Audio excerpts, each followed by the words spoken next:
एक ब्राह्मण बालक था, बनारस से पढ़ करके गया। तो पिताजी ने उससे पूछा, पढ़ करके आए हो? बोले हाँ। गुरुजी ने सब पढ़ा दिया? बोले हाँ। बताओ पाप के बाप का नाम क्या है? तो ब्राह्मण बालक ढूंढने लगा सब जगह, पोथियां खोल खोल के। बोले गुरुजी ने ये तो नहीं पढ़ाया, पाप के बाप कौन है? बोले जाओ गुरुजी से पूछ के आओ या ढूंढ के आओ, और जब तक तुमको पाप का बाप ना मिले घर नहीं आना। ब्राह्मण बालक बेचारा घूमता घूमता सब जगह पूछता हुआ जा रहा है, कहीं से भी उसको संतोषजन्य उत्तर नहीं मिला। तभी वो एक वैश्या के पास गया। थी वो वैश्या, लेकिन ब्राह्मण बालक को नहीं पता था। सुंदर घर बना था, बाहर गौ माता बैठी है, तुलसी का पौधा लगा है। उसने सोचा कोई वैष्णव का घर है, थोड़ा कुछ अन्न जल ग्रहण कर लेता हूं। भीतर जाकर के जैसे ही बैठा, वैश्या ने जल पिलाया। जल पी करके ब्राह्मण बालक ने पूछा, देवी आप कोई वैष्णव भक्त हो? आपका नाम क्या है? वैश्या ने अपना नाम बताया और कहा, मैं कोई वैष्णव नहीं हूं, मैं इस नगर की वैश्या हूं। जैसे ही बालक ने सुना वैश्या, पानी का गिलास दूर फेंक दिया।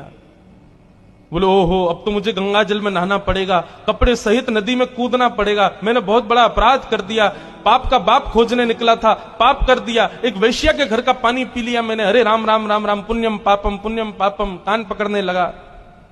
जैसे ही जाने लगा, वैश्या ने रोका।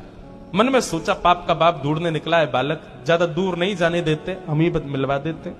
पैर पकड़ लिए, बोले भगवान आप जैसे लोग भूले भटके मेरे घर आते हैं, ऐसे मत जाइए ना। 3 दिन से आप भूखे प्यासे घूम रहे हैं, पाप के बाप को खोज रहे हैं, क्या पता कितने दिन तक नहीं मिलेगा, 2-4 रोटी खा जाइए, कुछ प्रसाद पा लीजिए। ब्राह्मण बोला, तेरे घर का पानी पीने से मैं अपवित्र हो गया और तू कह रही है मेरे घर पे भोजन पा लो? महाराज आपको दक्षिणा में 5 सोने की मोहर दे दूंगी मैं, अगर आप मेरे यहां का प्रसाद पाओगे तो। बालक ने मन में विचार किया है तो वैश्या, अब पाप तो हो ही गया है, जनेऊ तो बदलना ही है, नदी में स्नान तो करना ही है, प्रायश्चित्त तो करना ही है, तो फिर एक संग ही कर लेंगे। अब 3-4 दिन तक बाहर घूमेंगे, कुछ तो चाहिए, दक्षिणा मिल ही जाएगी। अच्छा ठीक है, लेकिन हम अपने आप बना के पाएंगे भोजन, तुम्हारे हाथ का नहीं पाएंगे। वैश्या बोली, जो आज्ञा आप पाओ। रोटी बनाने के लिए बैठे तो वैश्या बोली, मेरे घर पर आप आए और आप अपने हाथ से रोटी बना रहे हो, मुझसे देखा नहीं जा रहा।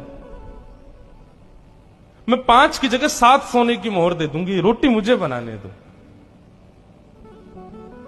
हाथ धो करके बालक उठ गया, बोले लो बनाओ। वैश्या ने रोटी आदि बना करके थाली में रख करके सन्मुख पधरा दिया। बालक जैसे ही पाने के लिए बैठा, वैश्या ने हाथ पकड़ लिया, बोले मेरा मन होता है मैं अपने हाथ से आपको खिला दूं। बालक बोला, भाग जाऊंगा, तुम्हारे हाथ का पाऊंगा मैं, तुम्हारे हाथ से खाऊंगा। 15 सोने की मोहर दे दूंगी मैं दक्षिणा में। बालक ने मुंह खोल लिया, लो खिलाओ। वैश्या ने कवल तो नीचे रखा और कहा, महाराज अपने पिताजी को जाकर के कह दीजिएगा, पाप के बाप का नाम है लोभ। बताइए, आप मेरे घर का जल पीना पसंद करते हैं? कभी नहीं।